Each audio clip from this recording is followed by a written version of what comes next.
Most of the talk right now is about the new F1 cars that are about to be revealed in a few weeks' time. But there are some interesting changes to the F1 calendar this year, and I thought I'd go through them with you.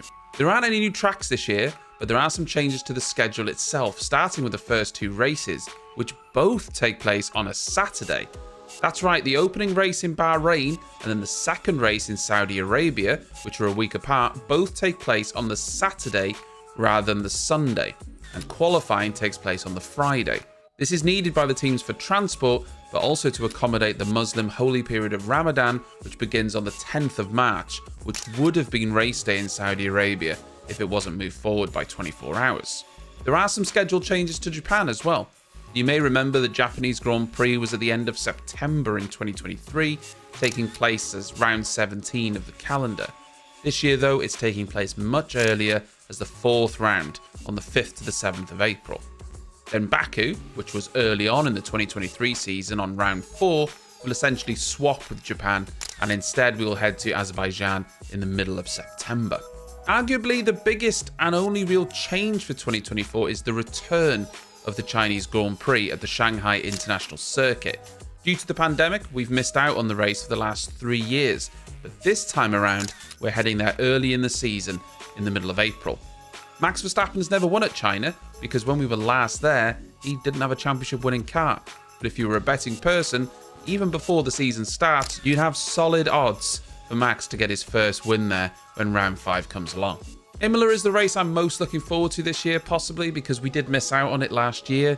It's taking place at the same time of the year, but our hopes are that not only everyone stays safe in the region, but that we don't get a repeat of what happened last year. Safety of people in the region is obviously the most important thing, and cancelling the race was absolutely the right thing to do. But we did all miss the Imola Grand Prix. It's a fantastic circuit. The next 4 races are then pretty much the same: Monaco, Canada, Spain and Austria, although Canada comes before Spain this year instead of the other way around in 2023. For the last few races, the only big change is Qatar. In 23, it came between Japan and Austin on the 6th of October.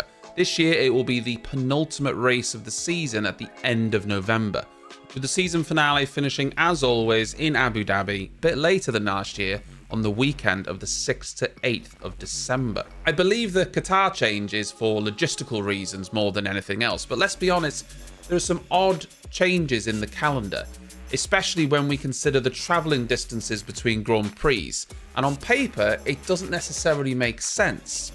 Of course, they're more than just logical decisions. They need to make sure that the tracks are available, that it's the right time of year, and I'm sure there are many other factors that go into determining an F1 calendar that we're not privy to.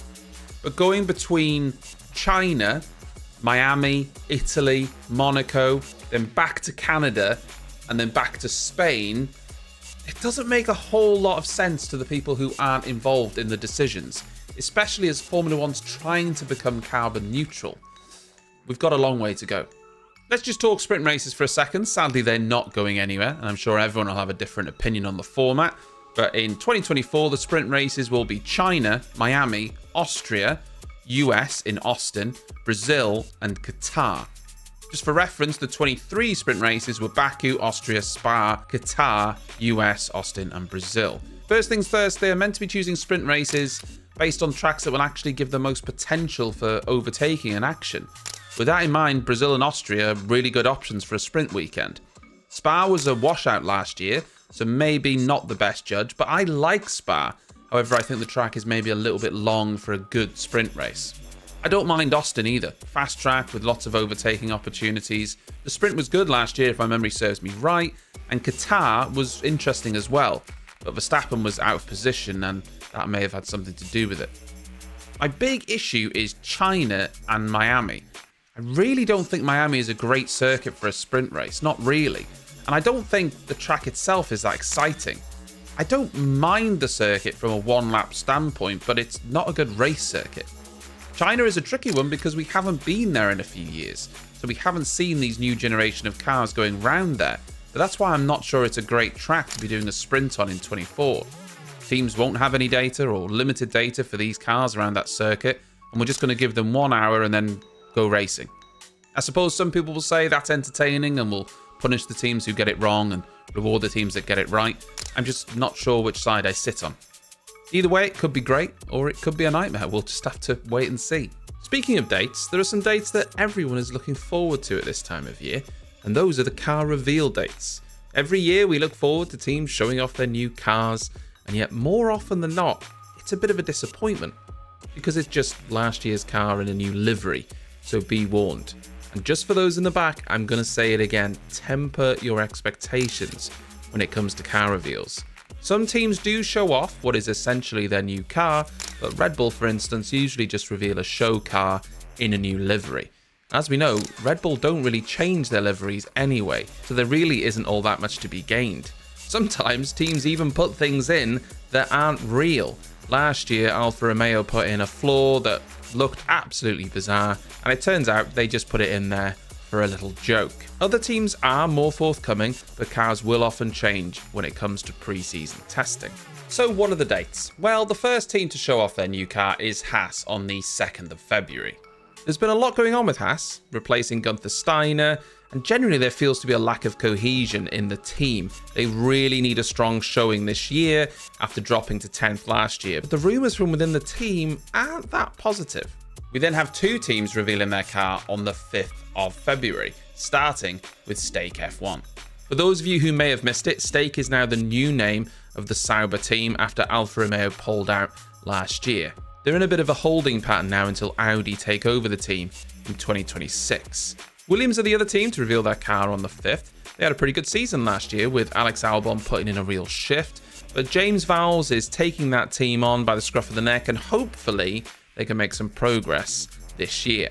Then on the 7th we have Alpine. Now you may have seen a few teasers for the Alpine livery on their social media, showcasing a sort of pink camo design on the rear wing and front wing. Remember though, Alpine over the past few years have had an entirely pink livery design for the first 2 to 3 races, then swapping to a predominantly blue design for the rest of the season. This is to promote their title sponsor BWT. We've no idea if they'll do that this season, but it kind of is looking that way. So we may see 2 versions of the livery, one for the first few races, and then one for the remainder. It looks like the Alpine car may also be a digital render rather than a proper reveal. And then we have AlphaTauri, or should I say Visa Cash App Racing Bulls. They're not even really calling them the Racing Bulls, it's actually just Visa Cash App RB. I've already made a video on this team name, so I'm not going to dwell on it too much, but the old AlphaTauri team are showing off their car on the 8th of February. Then a few days later, it's Aston Martin. Of course, Aston Martin will be hoping to build on their early success in 2023, but it's the day after that people will be looking to, with the Ferrari car launching on the 13th. Ferrari are rumoured to have found a lot of time in the simulator, but of course, even they know you can't always read too much into that because you don't know how much other teams have gained. Regardless, we are all very eager to see the direction that the Ferrari team have gone in this year. Then the 14th is a big launch day, with both McLaren and Mercedes launching their cars on the same day. McLaren are arguably the team in the best position to build on last year and challenge Red Bull, with their mid-season updates proving they know exactly how to get more speed out of that car. The question is, can they carry on that same progress into 2024? Mercedes, on the other hand, are entirely different. They've been struggling for the past 2 years, and now they're having to make big sweeping changes to their car's design and concept, and no one knows if they're going to get it right or very wrong again. I think Mercedes is the car I'm most looking forward to seeing. I want to see what it looks like and what direction they've gone in. Then finally, it's the Red Bull on the 15th. I don't expect to see an updated car from Red Bull, as they more often than not just show an updated livery on an old car. So, the 2024 season is fast approaching. We are soon going to get to see all the new cars that teams are bringing out, ready for the start of the season and pre-season testing at the end of February. If you enjoyed this video, make sure to like and subscribe, and I'll see you next time.